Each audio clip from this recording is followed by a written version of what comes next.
selanjutnya yaitu sambutan Ketua Bapak RT, Bapak Iwan Setiawan. Waktu dan tempat kami persilahkan.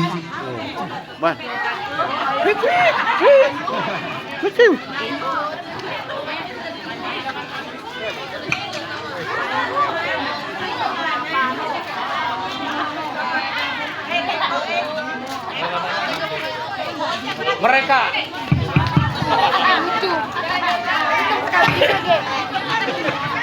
Assalamualaikum warahmatullahi wabarakatuh.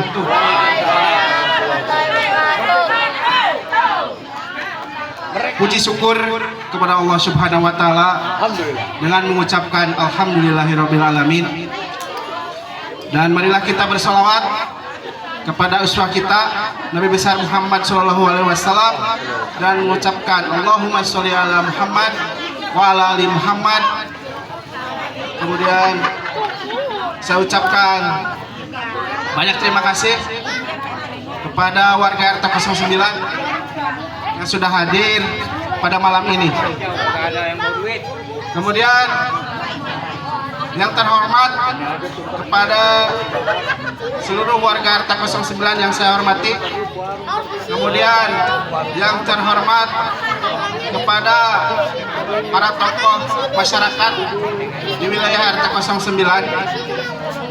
Kemudian yang terhormat kepada para sesepuh yang ada di lingkungan RT 09.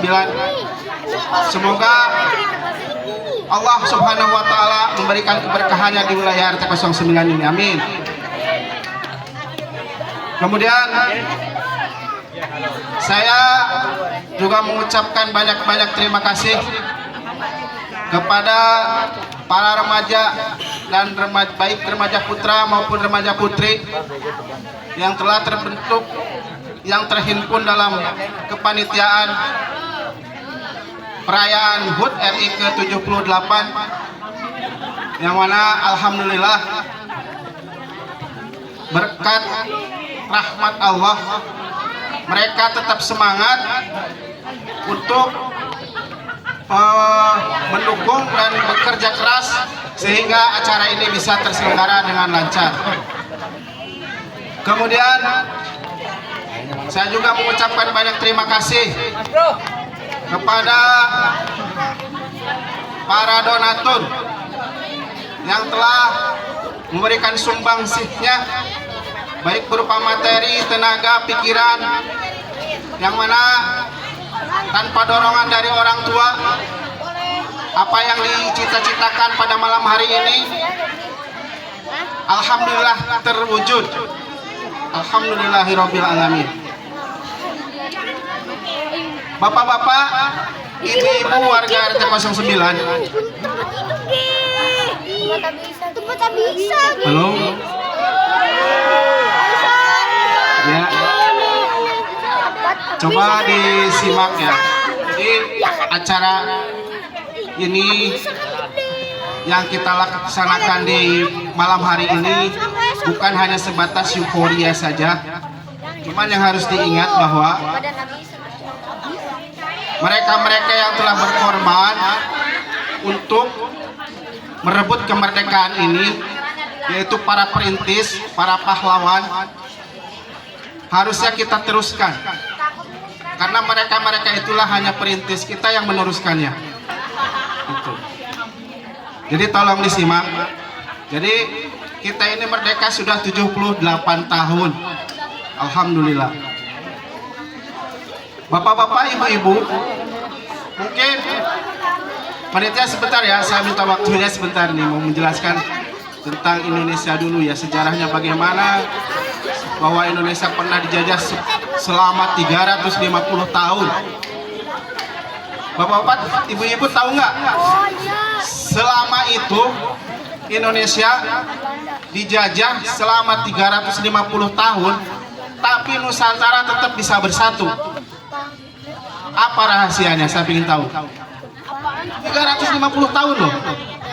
Sementara kalau kita tahu, pernah baca ya, para penjajah Eropa, nih para penjajah Eropa nih. Ada yang tahu salah satunya? Yang ditulis di sejarah itu penjelajah. dunia, padahal mereka adalah penjajah? Ada yang tahu nggak siapa namanya? 2 aja. Ada 5 sebenarnya namanya. Yang satu Christopher Columbus,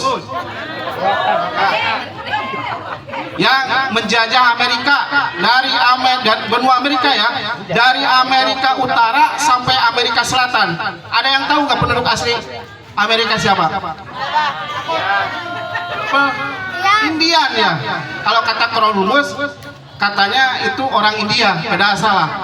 Native American namanya, ya, suku Indian padahal. Total suku Indian yang dibantai di benua Amerika itu sekitar 40 juta. Sekarang lihat Amerika dikuasai oleh siapa? Penduduk aslinya sedikit, nggak ada dari jutaan itu. Dikuasai oleh ras Kaukasodik Nordik namanya, orang-orang Eropa. Tapi Indonesia dijajah 350 tahun, tetap masih eksis Nusantara ini, malah makin besar. Gitu. Allahu Akbar. Mereka. Nah, yang paling dekat nih, yang paling dekat, benua Australia. Ada yang tahu suku asli benua Australia siapa? Native Australian, namanya aborigin ya. Aslinya itu penduduk aborigin itu kurang lebih dari 20 juta orang. Sekarang tinggal berapa? Tinggal 45.000. Itu juga dikonservasi sebagai marga satwa, seperti halnya satwa. Ya. Tahun kemarin Pak Dede mungkin pernah dengar ya berita bahwa Australia menjadi konsultan untuk mempersatukan suku-suku yang ada di Papua. Gimana mau mempersatukan suku-suku, mereka bisa yang menjajah ya. Padahal umat muslim itu kayak Ustadz Fadlan Gamaramat ya, terus banyak sekali dai-dai yang di sana. Mereka sudah berjuang mati-matian untuk mempersatukan mereka ke NKRI. Gitu. Jadi mohon maaf, nuhun sewu ya kalau bahasa Jawanya. Jadi nih dengerin dulu ya. Para misionaris itu tahun 1800 itu udah eksis di Indonesia. Tapi mana hasilnya? Hanya memecah belah dan hanya oportunis, jadi ngambil keuntungan saja dari yang ada di Indonesia ini. Gitu.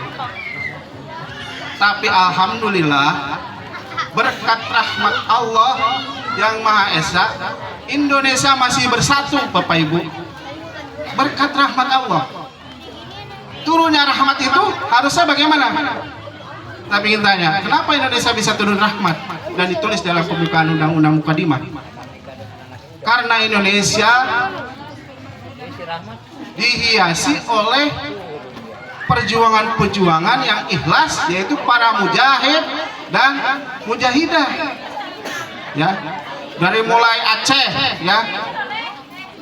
Aceh itu Sultan Iskandar Muda, kemudian turun lagi ke Deli Serdang, kemudian turun lagi ke apa ya, Jambi. Sebelum Jambi ada Sumatera bagian barat, namanya Kerajaan Pagaruyung, kemudian Palembang ya. Terus di Jawa Barat ada, di Banten namanya Sultan Ageng Tirtayasa 100 buat Pemayudis. Kemudian di Mataram ada Sultan Agung. Terus bergeser ke situ, kemudian di daerah Sulawesi Kesultanan Bone, kemudian Sopeng ya, Kalimantan. Kemudian di daerah Indonesia bagian timur ada Tidore segala macam, itu kesultanan semua. Itu. Jadi hadirnya kita di sini sebagai penerus. Jadi jangan hanya euforia saja. Bagi umat muslim, mohon maaf, bagi umat muslim sejarah adalah ruhnya agama. Ya, kalau kita lihat dalam Al-Quran, dari mulai Al-Baqarah sampai dengan An-Nas, itu kebanyakannya sejarah, dari mulai perang Badar ya, Ashabul Kasfi, kemudian Anisa di situ tentang jihad, ya. Kemudian Al-Baqarah tentang sapi betina, An-Nahl tentang pertanian. Di situ tertulis semuanya, Bapak Ibu. Jadi umat Muslim itu harusnya lebih menghargai tentang sejarah, ya. Bapak-bapak, ibu-ibu masih dengar? Ya. Jadi sejarah itu ruhnya umat Muslim. Tercatat dalam sebuah literatur bahwa Indonesia itu terdiri dari 77 kesultanan, dari Sabang sampai Merauke. Belum tuntas itu, sebelum itu bahwa Indonesia punya kerajaan yang terbesar, itu namanya kerajaan apa? Bukan. Kerajaan terbesar, Kerajaan Sriwijaya. Ada yang tahu raja pertamanya? Sebelum Mula Warman, siapa? Ada yang tahu? Raja Sriwijaya yang pertama pada 1 abad Masehi, 1 abad nih. Kita sekarang udah abad keberapa nih? Abad ke-1. Raja Sriwijaya yang terbesar, yang pertama, sudah mengirimkan surat ke khalifah yang namanya zaman kekhalifahan. Ada yang tahu? Kekhalifahan Umar bin Abdul Aziz. Surat-suratnya ada di Oxford University di situ. Kemudian surat-surat dari Raja Sriwijaya itu yang dikirimkan ke Muawiyah. Jadi jangan kira bahwa eksistensi kita, khususnya kita sebagai Muslim, itu udah berjuang dari awal, dari abad ke-1 Masehi. Makanya Umar bin Abdul Aziz sodakohnya menyodakohkan 2 orang, yang satu kulit putih, yang satu kulit hitam. Yang satu kulit putih dikirim ke Pulau Jawa. Makanya nanti itu banyak turunannya tuh. Maka nanti ada istilahnya Dewan Wali Songo. Nah itu tadi sejarahnya di situ ada tertulis. Kemudian kesininya ada Pangeran Diponegoro terus gitu. Adanya Sultan Agung. Nah jadi bapak-bapak, ibu-ibu, jangan melupakan sejarah, kata Bung Karno. Jawab bahwa sejarah itu merupakan barometer kita dalam beramal, Bu, atau merupakan barometer kita dalam berjuang. Kenapa disebut barometer dalam beramal nih? Kalau kita lihat sejarah, Nabi yang terkaya itu Nabi siapa? Nabi Sulaiman. Kalau beramal gimana nih? Nanti dibaca sejarahnya. Kemudian kenapa bisa dijadikan sebagai barometer perjuangan? Pahlawan-pahlawan kita itu dulu berjuang bagaimana? Nah itu makanya sejarah itu sangat penting bagi kita ya. Ya bagi anak-anak, walaupun kita tidak bisa, misalkan nih, harapannya kan berprestasi di sekolah. Walaupun tidak punya prestasi di sekolah, berprestasi di lingkungan. Walaupun tidak punya prestasi di lingkungan, minimal jadi kebanggaan keluarganya. Betul? Minimal jadi kebanggaan bagi keluarganya. Ya. Makanya bisa disebut sebagai pahlawan keluarga.